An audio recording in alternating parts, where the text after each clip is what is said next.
Hello friends, welcome to modulation. मेरा नाम है रजनीश और मैं आपका गाइड, फ्रेंड, मेंटोर, आप जो चाहें कह सकते हैं मुझे। मैं आपको सीयूईटी के लिए लैंग्वेज पेपर प्रिपेयर कराऊंगा, ठीक है। तो फ्रेंड्स, हमने जो प्रीवियस वीडियोस देख रखे हैं उसमें हमने सिलेबस का ओवरव्यू देख रखा है और साथ में पीवाईक्यू का इंपॉर्टेंस और at the same time PYQ के कुछ क्वेश्चंस, मेनली पैसेजेस हमने डील कर रखे हैं। और मैंने आपको पैसेजेस के इंपॉर्टेंस को अच्छे समझाया था, बिकॉज पैसेजेस में क्या है कि आपके पास एक तो क्वेश्चंस ज्यादा होते हैं, 15 से 18 क्वेश्चंस आते हैं और वो 100% आपको मार्क्स फेच करेंगे, बिकॉज आपके पास एक पैसेज है, एट द सेम टाइम आपके पास क्वेश्चन है। तो क्वेश्चन में जो आंसर्स है ना, आप उसको आराम से एक बार मैच कर सकते हो पैसेज में से, ठीक है। तो इससे फायदा क्या है कि आप डबल चेक कर रहे हो, ठीक है। तो आप भी कॉन्फिडेंट हो जाओगे कि आपका जो आंसर है वो सही है।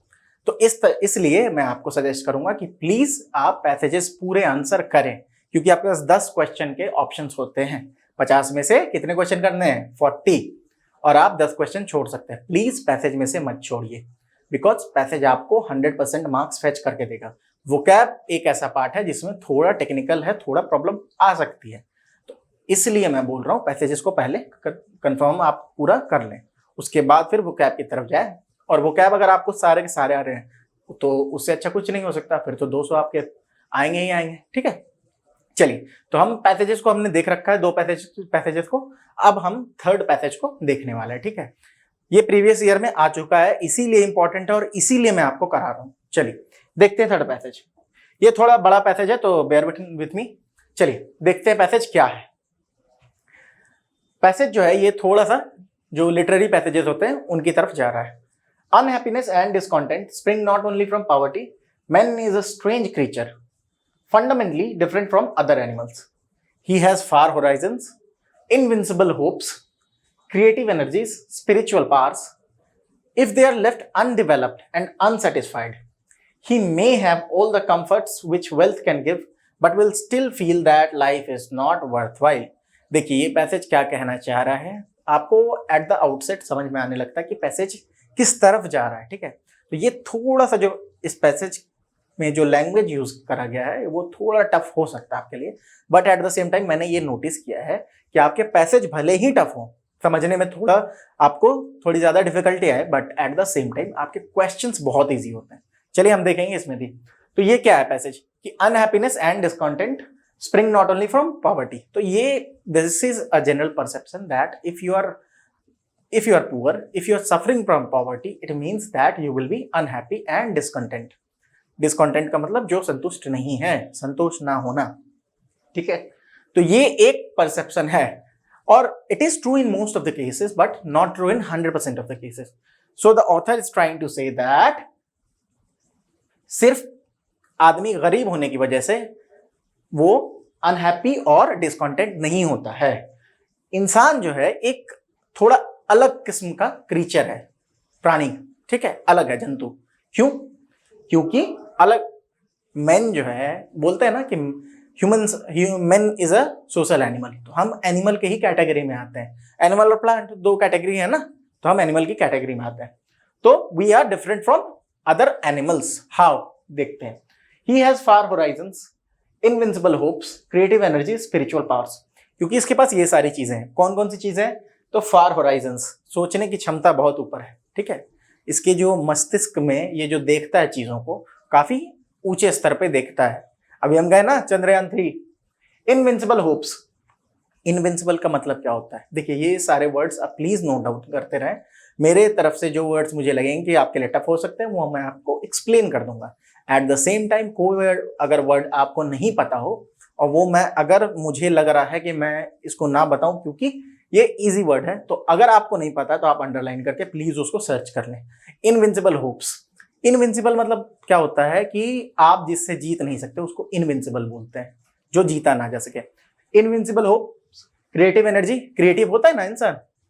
स्पिरिचुअल पावर्स, आपने डॉल्फिन को तो पोएट्री लिखते हुए देखा नहीं होगा, तो क्रिएटिव एनर्जी किसमें होती है? इंसानों में होती है। और स्पिरिचुअल पावर्स है।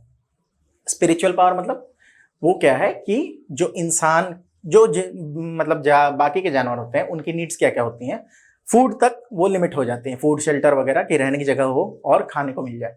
बट इंसान एक ऐसा जानवर है जिसको और भी ज्यादा जरूरतें होती हैं। जब आपका पेट भरा रहेगा, आपके पास पैसे होंगे, या फिर बहुत सारे केसेस में नहीं भी हो, तब भी people look for meaning in their life, what is the purpose of their life. ये जो क्वेश्चन है ये it mainly leans towards spirituality. तो ये है spiritual powers.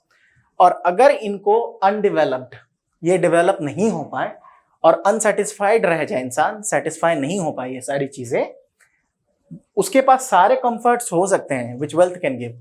What can wealth give?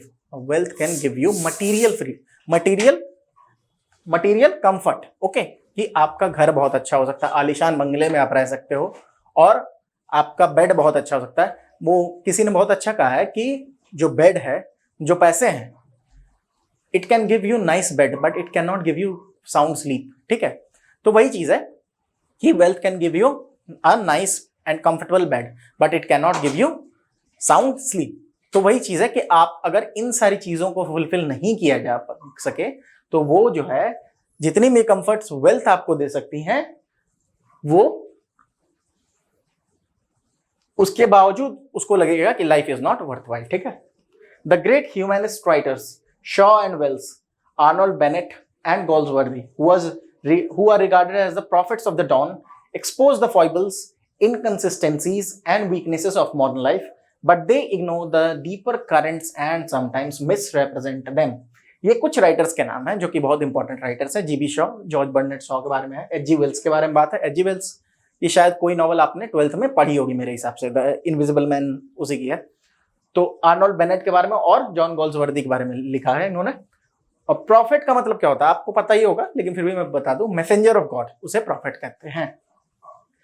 तो ये लोग जो होते हैं फॉइबल्स, फॉइबल्स मतलब होता है एक तरह से कि जो छोटे छोटे, आप कह सकते हैं फॉलीज जिसको कह सकते हैं, ठीक है, वीकनेसेस एक तरह से, ठीक है, उन्हें बोलते हैं फॉइबल्स। तो ये लोग आप लाइफ के, मॉडर्न लाइफ, अब देखिए मॉडर्न, मैं नहीं जाना चाहता हूं ज्यादा डीप, लेकिन मैं आपको एक चीज बता दूं, मॉडर्न लाइफ, और मॉडर्न लाइफ जो है ये क्या है? मॉडर्निटी जो है एक वर्ड है जो कि स्टार्ट होती है जनरली, अगर आप लिटरेचर के पॉइंट ऑफ व्यू से देखेंगे तो ये कहां से स्टार्ट होती है? जनरली क्या होता है, 1797 में रोमांटिक पीरियड स्टार्ट हुआ, उसके बाद जो है धीरे धीरे ग्रेजुअली हम मॉडर्न लाइफ की तरफ बढ़े हैं। आप मोस्टली पकड़ सकते हो 20th सेंचुरी को। तो मॉडर्न लाइफ के बारे में ऐसा कहा जाता है कि it is devoid of relationships, it is devoid of strong bond. ठीक है, तो इसीलिए एक जो है, आपने पढ़ा हो नहीं पढ़ा हो, मैथ्यू आर्नल्ड ने बहुत अच्छी लाइन लिखी थी कि in the sea of life enisled we million mortals live alone, we million mortals live alone.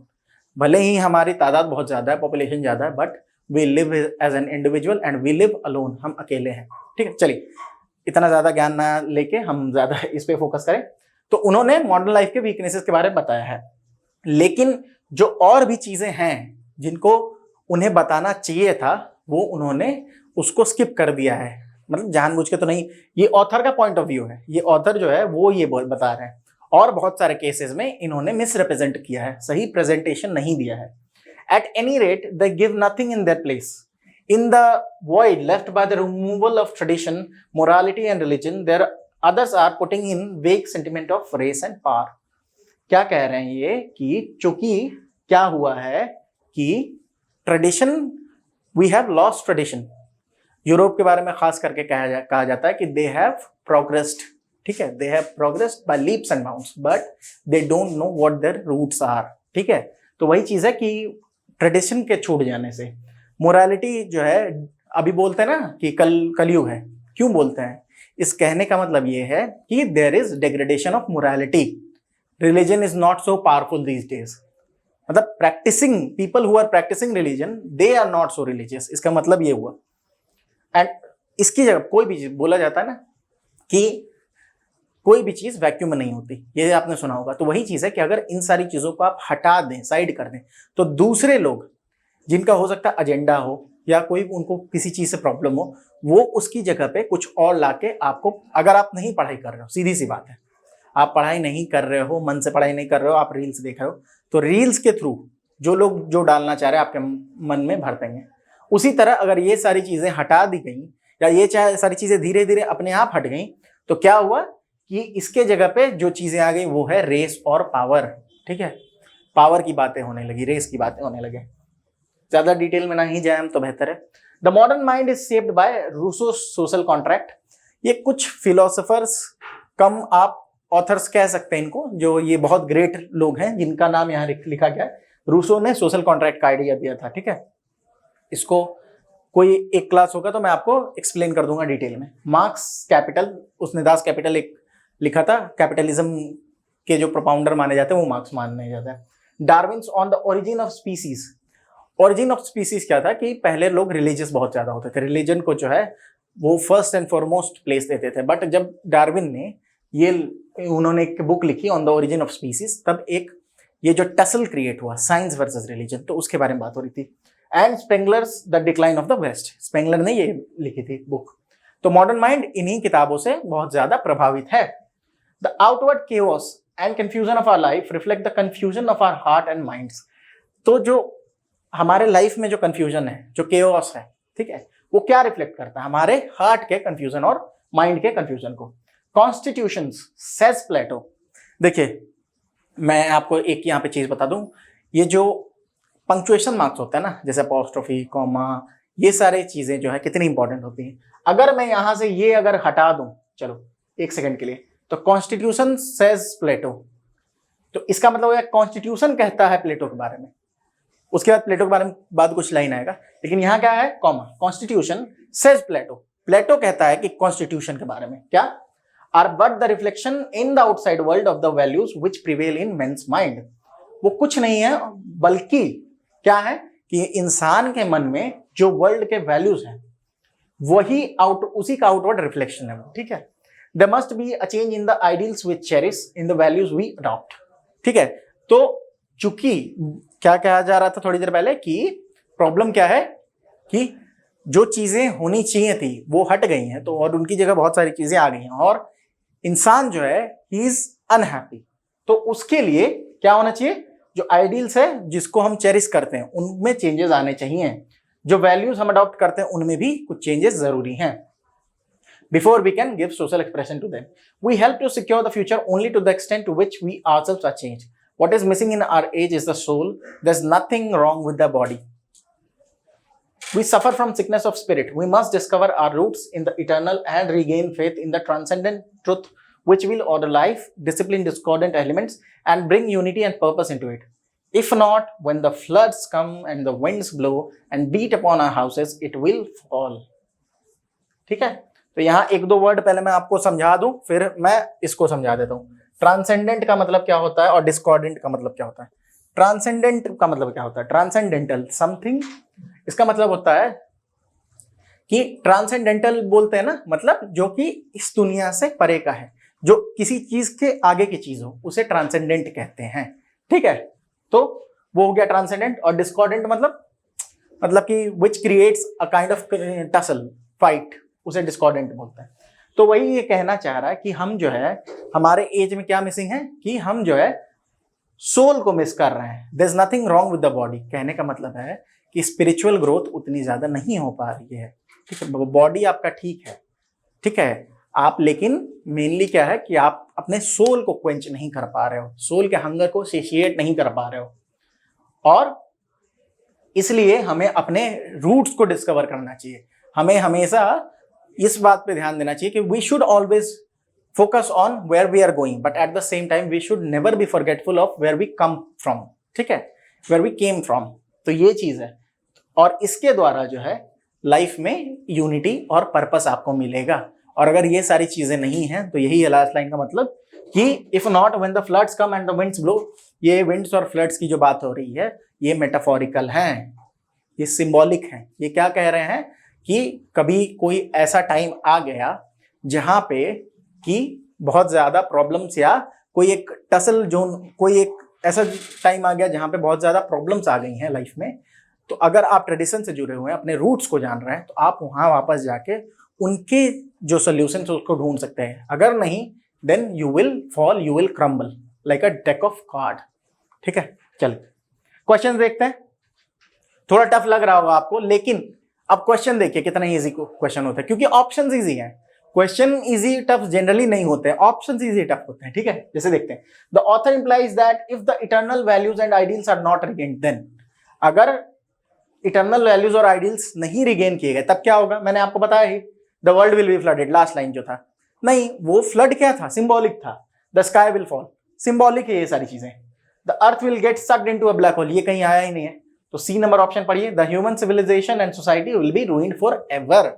ये है ना लास्ट में मैंने जो लास्ट लाइन पढ़ा था, देखो बताया था ना, if not when the floods come and the winds blow and beat upon our houses it will fall. Houses मतलब ह्यूमन सिविलाइजेशन एंड सोसाइटी, तो it will be ruined forever, then the answer C is correct.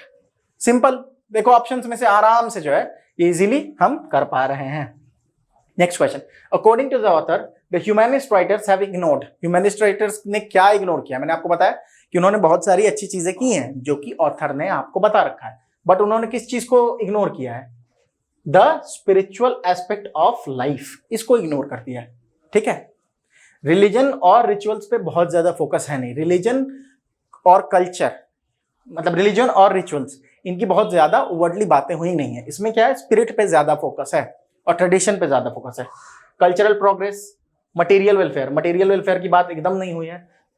सबसे ज्यादा बात किस चीज की हुई है कि इंसान जो है स्पिरिचुअली जो है एक्टिव रहे, तो स्पिरिचुअल एस्पेक्ट ऑफ लाइफ इसको उन्होंने मिस कर दिया है, या फिर बहुत सारे टाइम में क्या किया है, मिस रिप्रेजेंट। चलिए नेक्स्ट क्वेश्चन देखते हैं, अकॉर्डिंग टू द ऑथर 2 होगा वहां, how is man different from other animals, according to the author man कैसे डिफरेंट है अदर एनिमल से। पहला लाइन याद करो, मैंने बताया था आपको, because of his unique power of speech. देखिए ये बात सही है, आंसर सही है ये, बट ये पैसेज में नहीं है, तो आप ये आंसर नहीं करोगे। अगर पैसेज में दिया हुआ है कि the sun has risen in the east in the west और ये पैसेज है, अरे आप पैसेज के हिसाब से अकॉर्डिंगली आंसर करोगे ना। वो हो सकता है कि फैंसी स्टोरी हो कोई, ठीक है, फैंटेसी वर्ल्ड क्रिएट करा गया हो। उसी तरह इसमें और क्या है, it his hopes creative energies and spiritual powers, ये जो है ये लाइन थी वहां पे, देखिए आपको दिखा दूं मैं,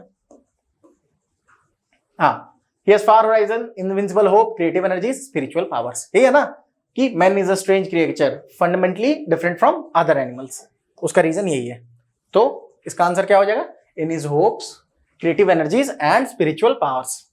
चलिए नेक्स्ट देखते हैं, according to the author unhappiness and discontent spring from, पहला लाइन है ये, the first line देखें, unhappiness and discontent spring not only from poverty, तो not only from poverty, तो यहां पे स्प्रिंग फ्रॉम दिया है, नॉट ओनली नहीं दिया होता, पॉवर्टी अलोन, इसको काट देते हैं, हम पढ़ते हैं ना, खुद ब खुद आपको आंसर मिल जाएगा। इग्नोरेंस की बात कहीं हुई नहीं है, इग्नोरेंस मतलब अविद्या, ठीक है, कि lack of knowledge. Mental turmoil ये भी नहीं आया है, इसको भी छोड़ देते हैं, ठीक है। यहां मेंटल जो एस्पेक्ट है उससे ज्यादा किस पे बात हुई है इस पैराग्राफ में, स्पिरिट के बारे में। तो पॉवर्टी अलोंग विथ, क्योंकि नॉट अलोन फ्रॉम पॉवर्टी, तो सिर्फ पॉवर्टी नहीं, पॉवर्टी के साथ कुछ होगा, ठीक है। क्या बोला गया, unhappiness and discontent arise not only from poverty, तो नॉट ओनली फ्रॉम पॉवर्टी मतलब पॉवर्टी तो है, साथ में भी कुछ होगा ना, तो poverty along with moral and spiritual degradation of main, this is the answer. देखिए कितना इजी है। चलिए ये करते हैं, पहला है द स्ट्रेंज क्रीचर, ये ए छूट गया यहां पे,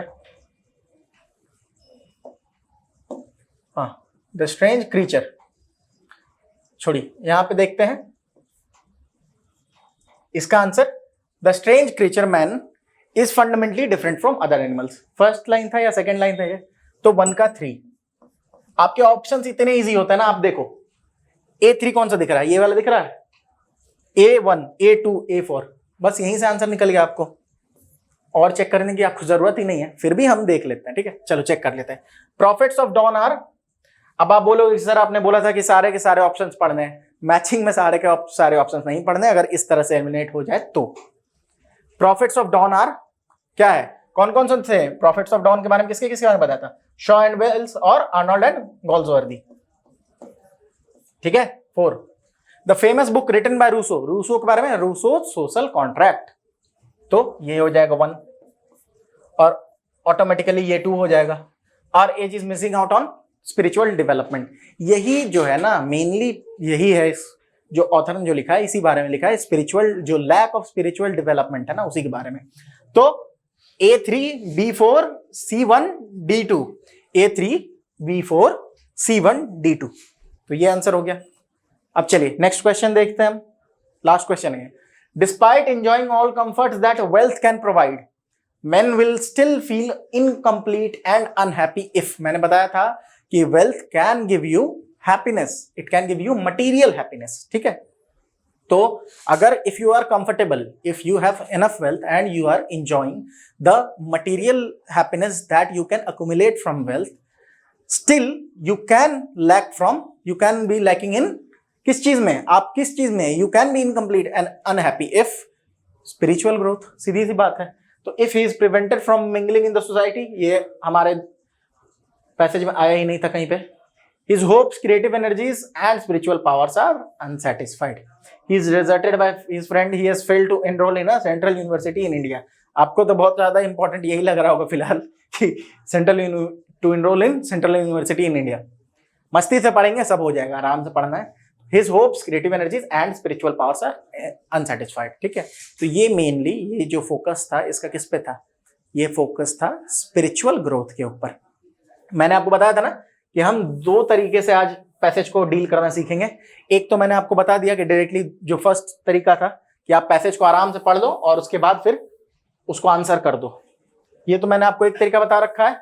अब मैं आपको दूसरा तरीका बताने वाला हूं, ठीक है, कि दूसरा तरीका क्या होता है, किस तरह से हम पैसेज को डील कर सकते हैं। मैंने दो तरीके के बारे में बताया था आपको। चलिए दूसरा तरीका देखते हैं। दूसरे तरीके को हम कह सकते हैं रिवर्स इंजीनियरिंग। चाइना जिसमें महान है, ठीक है, चाइना इस काम में बहुत आगे है रिवर्स इंजीनियरिंग में। रिवर्स इंजीनियरिंग में हम क्या करते हैं कि एक प्रोडक्ट कोई बना हुआ है उसको तोड़ तोड़ के देखते हैं कि ये कैसे बना होगा। इसी तरह हम क्या करेंगे, पहले क्वेश्चन देखेंगे, the author implies that if eternal values and ideals are not regained. अब इसको ढूंढेंगे वहां पे, डायरेक्टली पढ़ेंगे नहीं, हम डायरेक्ट यहां पे ढूंढेंगे, ठीक है। तो क्या है question, if eternal values and ideals are not regained,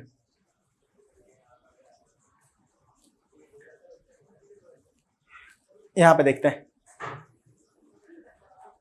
हाँ, we must discover our roots in eternal and regain faith in the transcendent truth which will order life, यही लाइन है। तो इटर्नल एंड इससे ये होगा, क्या होगा कि हमें डिस्कवर करना चाहिए और रूट्स को इसमें, ठीक है, जिसके कारण लाइफ ऑर्डर हो जाएगा, लाइफ ऑर्डर में आ जाएगा, डिसिप्लिन जो हो जाएगा, जो एलिमेंट्स डिस्कॉर्डेंट हैं वो डिसिप्लिन हो जाएंगे और यूनिटी और ये पर्पस आएगा। अगर नॉट, इफ नॉट, वही क्वेश्चन है ना कि अगर नहीं होगा तो क्या होगा, when the floods come and the winds blow and beat upon our houses it will fall। तो ये मैंने आपको बताया मेटाफोरिकल है, तो इसका आंसर क्या हो जाना चाहिए, the human civilisation and society will be ruined forever। ये दूसरा तरीका है। सिमिलरली एक क्वेश्चन करते हैं, the humanist writers have ignored, यहाँ पे है ह्यूमनिस्ट राइटर्स, इनके इग्नोर, इसको यहां से देखते हैं, ह्यूमनिस्ट राइटर्स वर्ड का है, द ग्रेट ह्यूमनिस्ट राइटर्स, यहां से थोड़ा पढ़ेंगे और फिर आंसर को हम टिक करेंगे। तो ये रिवर्स इंजीनियरिंग है, लेकिन it is a bit dangerous path to tread on। क्यों? Because many a times what happens is the questions may be metaphorical in nature, ठीक है, the answers may be metaphorical in nature, वहां पे आपको कुछ problems आ सकती हैं। इसलिए मैंने आपको क्यों बताया दो तरीके, बिकॉज इन केस आपके पास टाइम नहीं बचा हो, अगर आपने पैसेजेस नहीं करें, सपोज करो बहुत सारे बच्चे होंगे और आपने नेक्स्ट क्वेश्चंस करें और आप देख रहे हो कि 40 क्वेश्चन नहीं हो पा रहे हैं, फिर आप if you go back to the passage and try to solve it, उस केस में आपके पास टाइम अगर इतना ना हो तो उसके लिए मैंने आपको ये टेक्निक बता दिया है, ठीक है। But I will suggest you, I will recommend it strongly that you go through the passage first, okay. This is the procedure by which we answer unseen passages, ठीक है। तो थैंक यू जुड़ने के लिए, और साथ ही में आपका कोई प्रॉब्लम हो तो आप हमारे गूगल फॉर्म में फिल कर सकते हैं जो कि डिस्क्रिप्शन बॉक्स में दिया हुआ है। एट द सेम टाइम आप प्लीज़ कमेंट करें, हमारे चैनल को आप सब्सक्राइब कर दें, बेल आइकन को हिट करें, साथ में थोड़ा लाइक कर दें, शेयर कर दें, इससे हमारे लिए ये फीडबैक के रूप में और मोटिवेशन के रूप में आता है, ठीक है। तो बहुत बहुत आपका धन्यवाद इस सेशन को देखने के लिए, और at the same time I am hoping that you are preparing well, ठीक है। मिलते हैं नेक्स्ट सेशन में, मस्ती से पढ़ाई करते रहें।